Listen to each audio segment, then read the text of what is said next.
In 2015, a modern cargo ship deliberately sailed straight into a Category 4 Atlantic hurricane, not because it lost control, not because it didn't see the storm coming. There was no distress call explaining what went wrong, no mayday, no explosion. Just a fully crewed vessel on a routine voyage continuing directly into one of the most violent storms in the Atlantic. What happens when turning back stops being an option? Did anyone survive long enough to call for help? And how does a ship designed to endure the open ocean end up being carried inside a hurricane without ever reversing course? What makes this unsettling is not that something went wrong, it's that nothing dramatic happened first. The systems were working, the forecasts were available, they absolutely knew about the hurricane and its position, so why did they sail straight into it? Welcome back to the obvious Enigma. Today's story is so unbelievable that it could be straight out of a movie, but for the 33 people on board, it was horrifying reality. Faro departed Jacksonville, Florida on the evening of September 29th, bound for San Juan, Puerto Rico. Captain Michael Davidson had spent decades at sea. Many of the crew had sailed this route before. They weren't inexperienced mariners stepping into unknown waters. They were professionals starting what was supposed to be a routine crossing. Cars, trailers, and containers were loaded below deck. The departure followed standard procedures, no different from dozens of crossings before it. Nothing about the voyage felt unusual. Out in the Atlantic, a tropical system was beginning to form. At first, it barely stood out among the many disturbances that appeared during hurricane season. Forecast models disagreed on its future. Some suggested it would drift north, others that it might weaken before becoming a serious threat. For now, it looked manageable. On the bridge, weather updates were monitored as part of the routine. As Faro continued south, the forecasts began to change. Hurricane Joaquin was strengthening faster than early models had predicted, and its projected track grew increasingly uncertain. On the bridge, Captain Davidson was using the BVS system to receive weather updates. This is a system which works via email and is known for lagging 6 hours behind live weather reports. Although he had many other options to cross-check, he relied exclusively on the slow and outdated BVS system. As the crew raised heavy concerns to him regarding the forming hurricane ahead, he shrugged it off, replying, "We can't run from every weather pattern." It was a reckless decision.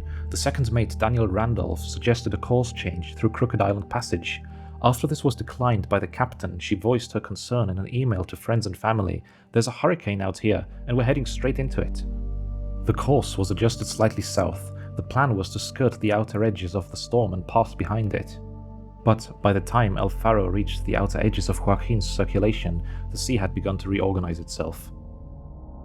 Water swells arrived from multiple directions, colliding beneath the hull and lifting the ship unevenly. Wind speeds climbed steadily, driving sheets of spray across the deck and forcing frequent course corrections on the bridge.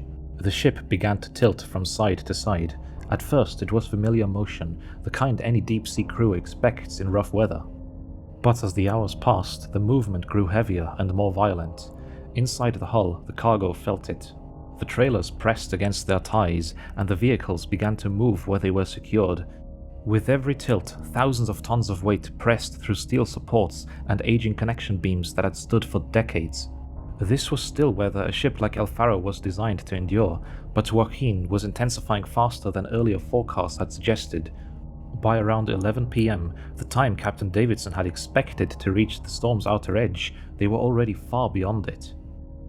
They were now deep inside sustained hurricane winds exceeding 100 miles per hour. Each attempt to steer south was met with resistance, the storm's circulation dragging the ship back inward.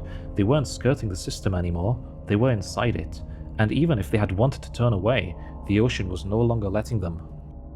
It was now around 1 a.m., in the middle of pitch-black night on the open ocean. Somewhere beneath the cargo decks, water began to enter the ship. At first, it didn't sound catastrophic on the bridge.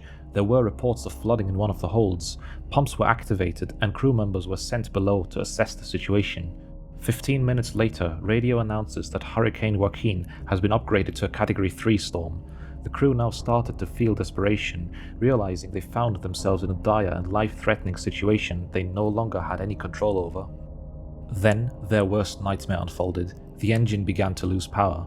Engineers worked below deck in flooding compartments, trying to isolate the water and bring propulsion back online.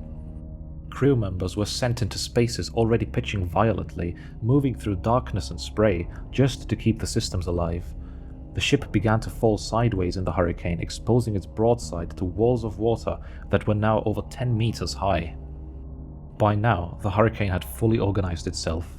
Waves towered above the bridge, slamming into the hull with enough force to shudder the entire structure. Each wave struck at an angle, pushing the vessel farther onto its side. The list increased steadily, forcing crew members to brace themselves just to move through the ship. Inside the cargo decks, the remaining restraints were failing. Vehicles broke loose completely, smashing into bulkheads as the ship rolled from side to side. Every impact shifted thousands of pounds of weight, worsening the imbalance. The bridge continued transmitting updates. They were struggling to keep the generators online. There was increased panic audible during the transmissions. The problem was, launching lifeboats in hurricane force winds was impossible. Restarting the engines required stability they no longer had. Emergency systems depended on power that was no longer there. Every solution required something the storm had already taken. And through all this, Joaquin kept moving relentlessly, carrying the ship deeper inside conditions it could no longer survive.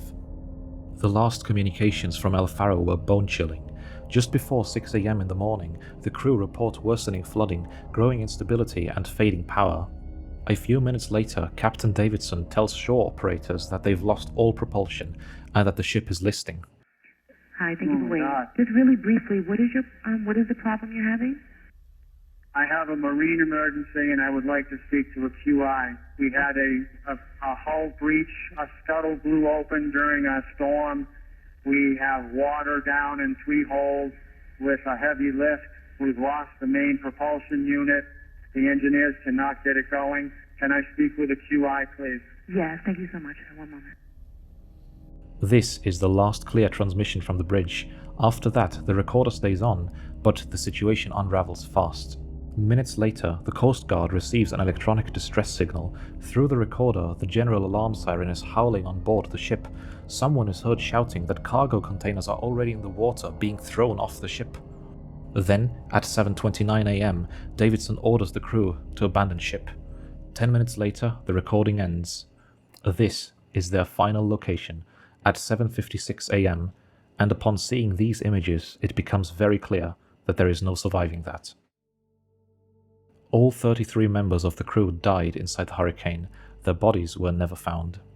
What must their final minutes have been like? A truly haunting thought. Inside the ship, the sound would have been overwhelming. Winds screaming through exposed structures, water hammering against steel, the ship finally giving in and falling apart. When search and rescue operations began, they found only fragments. Life rings, damaged containers, scattered debris drifting far from any single point. The ship itself was gone. It was not until 1 month later that underwater surveys would locate El Faro's wreck on the ocean floor, more than 4,500 meters below the surface. The hull was completely broken, the stern separated. The wreckage was frozen in place on the ocean floor, far beyond reach, the final resting ground for the ship and its crew. If you enjoyed the video, please subscribe and leave a like to help my channel grow. I'd really appreciate it so I can bring you more videos like these. This tragic event happened in a world of forecasts, satellite imagery, redundancy, and experience. The loss of El Faro reminds us that technology does not replace human judgment. Thanks for watching, and I'll see you in the next one.